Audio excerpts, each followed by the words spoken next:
तर शेतकरी मित्रांनो, आज 16 नोव्हेंबर 2024 आणि आजचा सीझन सध्या आपला गहू पेरणीचा आहे आणि आपल्याकडं भरपूर शेतकऱ्यांनी पेरले पण आहे आणि जे राहिले त्यांच्यासाठी खास व्हिडिओ. आजचा गहू पेरणी पूर्व नियोजन, मग वावर मशागत असेल किंवा बी निवड असेल, या सर्व विषयावर आपण झटपट बोलणार आहोत.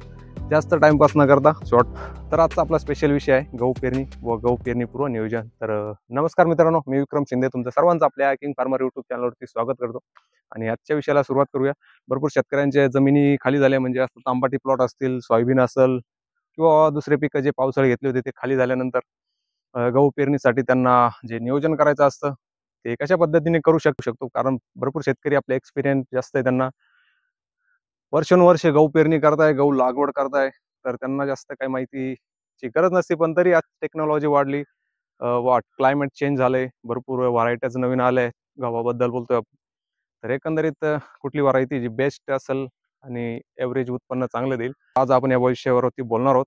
तर चला सुरुवात करूया आणि जाणून घेऊ आजच्या विषयाबद्दल, गहू पेरणीपूर्व. मित्रांनो, तुम्ही जमिनीमध्ये जास्त सेंद्रिय खत वापरण्याचा प्रयत्न करा. जसं शेणखत असेल, जे चांगल्या कुजलेल्या प्रकारचं जर वापरलं तर तुम्हाला 100% आणि चांगल्या प्रकारे एकरी उत्पन्न तुम्हाला नक्की चांगलं भेटेल.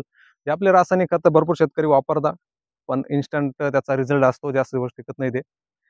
त्यामुळे सेंद्रिय खतं वापरण्याचा प्रयत्न करा आणि रिझल्ट तुम्हाला नक्कीच चांगला भेटेल आणि ॲव्हरेज पण एकरी तुम्हाला चांगलं उत्पन्न भेटेल. त्यामुळे सेंद्रिय खतं वापरण्याचा प्रयत्न करा. बाकी रासायनिक खतांचा बेसल डोस तुम्ही नक्की देऊ शकता. जर का नसतील तुम्ही सेंद्रिय खतं वापरले जमिनीसाठी स्टार्टिंगला, तर तुम्ही बेसल डोसच्या टायमाला रासायनिक खतं घेऊ शकता आणि चांगल्या प्रकारे उत्पन्न पण घेऊ शकता. विषय असाच एक, सेंद्रिय खतं जे असतात ते आपल्याला चांगला रिझल्ट देतात, लॉंग टाईमसाठी जास्त दिवस टिकून राहतात. रासायनिक खतं जास्त दिवस टिकत नाही, हा एक विषय, मेजर विषय.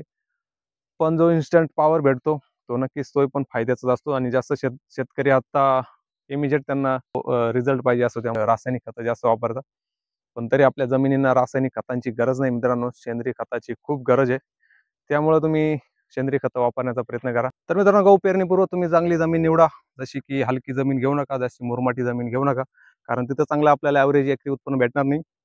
आणि जी जी चांगली जमीन निवडाल, भारी जमीन निवडाल, ती चांगल्या प्रकारे नांगरून घ्या आणि चांगली फणून घ्या. त्यानंतर रोटावेटर करून डायरेक्ट पेरणी करू शकता. आणि तसं आता भरपूर रोटावेटर निघाले, काय पेरणी यंत्र वाटायचे रोटावेटर, त्या पद्धतीने पण आता झालंय. रोटावेटर पण चालतं आणि लगेच सेम टाइम पेरणी पण चालते. अशा पद्धतीने आजकाल सर्व यंत्रणा निघाले. तर अशा प्रकारे तुम्ही जमीन मशागत चांगल्या प्रकारे करून घेतल्यानंतर पेरणीचं जेव्हा वेळ येते तेव्हा सिलेक्टेड बी आपल्याला निवडायचे, जसे की श्रीराम सुपर 111 असेल, श्रीराम सुपर 303 असेल.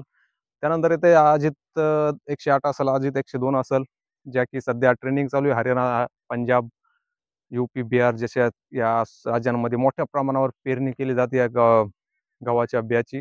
कारण ॲव्हरेज उत्पन्न भरपूर निघतं, जवळजवळ 20 ते 25 क्विंटल पर्यंत त्यांच्या इकडे भेटतं. आपल्या इकडं कुठल्या शेतकऱ्यांनी केलं असेल तर कमेंटमध्ये नक्की सांगा हे बियाण्याची पेरणी.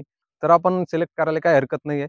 आपल्या इकडे जास्त एकरावरती पेरणी नसतीच. महाराष्ट्रामध्ये नक्कीच 10 ते 15 एकर जास्तीत जास्त, त्याच्यावरती कोणी करत नाही.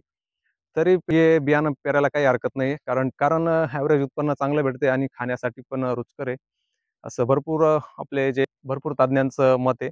तर एकंदरीत आपल्या इकडं कुठलं चालतं, तुम्हाला काय वाटतं आणि तुम्ही कुठलं पेरलं होतं ते कमेंटमध्ये सांगा. बाकी ट्रेंडिंग मी सांगतोय तुम्हाला, व्हरायटी कुठली सध्या तरी चालू आहे.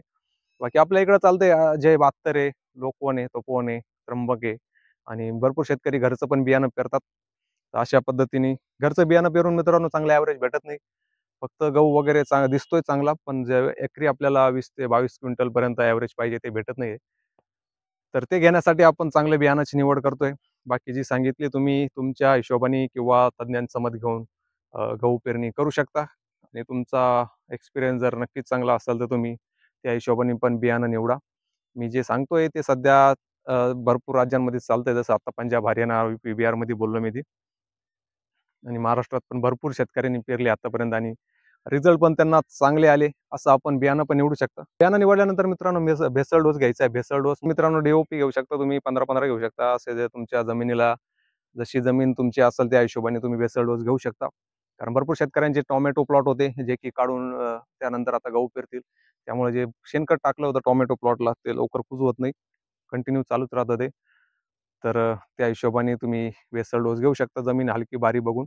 आणि भेसळ डोस खूप गरजेचा आहे मित्रांनो, कारण जेव्हा आपल्याला गहू पेरल्यानंतर जो 5-6 दिवसामध्ये उगतो, जे पुढच्या 10-15 दिवस त्याला बूस्टसाठी पाहिजे असतं, तर ते बूस्ट चांगल्या प्रकारे भेटतो.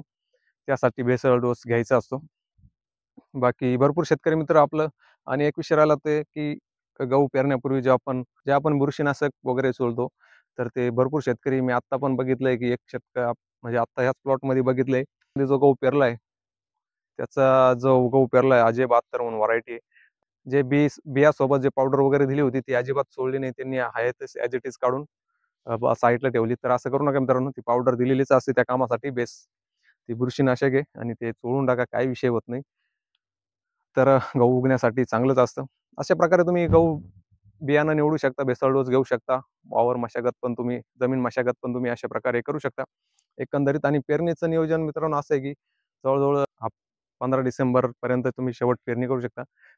कारण नंतर ॲव्हरेज उत्पन्न चांगलं भेटत नाही. हेक्टरी जवळपास आता तज्ञांचं मत आहे की 2-2.5 ते 2 क्विंटलपर्यंत कमी कमी होत चालतं. त्यामुळं लवकरात लवकर पेरणी करून घ्या. 30 डिसेंबर हा खूप बेस्ट आहे. त्या अगोदर पेरणी करून घ्या. त्यानंतर नक्कीच उत्पन्नामध्ये घट होती. अ, एकदम थंडी कडाक्याची पाहिजे गव्हाला, तर ती आपल्याला नक्कीच चांगली भेटते. तीच एकरी आपल्याला चांगलं उत्पन्न भेटत. तर अशा पद्धतीने नियोजन करून आणि चांगलं बियाणं निवडून, चांगले बेसल डोस घेऊन तुम्ही एकरी चांगलं उत्पन्न घेऊ शकता. तर तुम्हाला काय वाटतं? तुमचा एक्सपिरियन्स कमेंटमध्ये नक्की सांगा. कुठलं बियाणं वापरता तुम्ही आणि तुमचा एक्सपिरियन्स काय, कसं आहे? आणि मित्रांनो पेरणी पण 5-6 सेंटीमीटरचं आणि पेरताना पण मित्रांनो सिंगल लाईन पेरा, डबलचं काही गरज नाही. जसे आजकालचे बियाणं निघाले, तुम्ही दुकानचे बियाणं घेताय त्या हिशोबाने त्यांना फुटवे खूप मोठ्या प्रमाणात असतात. जसे की 10 ते 15 फुटवे पण निघतात. बियाणं बियाणाबद्दल बोलतोय. बियाणं जर चांगलं सिलेक्ट केलं तर आणि बेसल डोस चांगल्या पद्धतीने दिल्यानंतर तर चांगल्या प्रकारे फुटवे करतात. त्यामुळं डबल लाईन पेरायचा प्रयत्न करू नका. जसं आपण 1 साइड, 2 साइड पेरतो ते काही गरज नाहीये. जास्त दाट होतो आणि फुटवे जास्त होत नाही आणि गव्हाची पण ग्रोथ होत नाही. जास्त व्यवस्थित गहू होत नाही आणि ॲव्हरेज उत्पन्न पण भेटत नाही. त्या लाईनमध्येच पेरायचा प्रयत्न करा. गव्हाचं अंतर पेरणीचं यंत्र जे आता ऑलरेडी फिक्स 5 ते 6 सेंटीमीटरपर्यंत जे लांबी असते गावामध्ये ते डिस्टन्स असतो. त्या हिशोबाने पेरणी करा. कारण पेरणी ऑलरेडी सेटिंगच असते. पेरणी यंत्राची त्यामुळे जास्त काही करायची गरज नसते.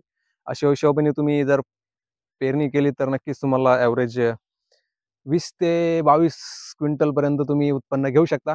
असं नियोजन आणि बघा तुम्हाला रिझल्ट नक्कीच भेटेल आणि तुमचा एक्सपिरियन्स नक्की शेअर करा मित्रांनो. तुम्ही आत्तापर्यंत कुठले बियाणं निवडले गहू पेरणीसाठी किंवा मग बेसल डोस कुठले घेतले, जमिनीचं मशागत कशी केली, त्याबद्दल तुम्ही नक्कीच कमेंट करा. आपल्या शेतकरी मित्रांना फायदा होतो, जेणेकरून जे नवीन शेतकरी आहे त्यांना या गोष्टींचा नक्कीच फायदा होतो आणि आपल्या शेतकरी मित्रांना शेअर करा. जे नवीन शेतकरी, जे नवीन या क्षेत्रात जे नवीन या शेती क्षेत्रामध्ये उतरले त्यांच्यासाठी नक्कीच माहितीपूर्ण व्हिडिओ असेल. तर शेअर करायला विसरू नका आणि भेटू परत नवीन व्हिडिओत. तोपर्यंत जय हिंद, जय महाराष्ट्र.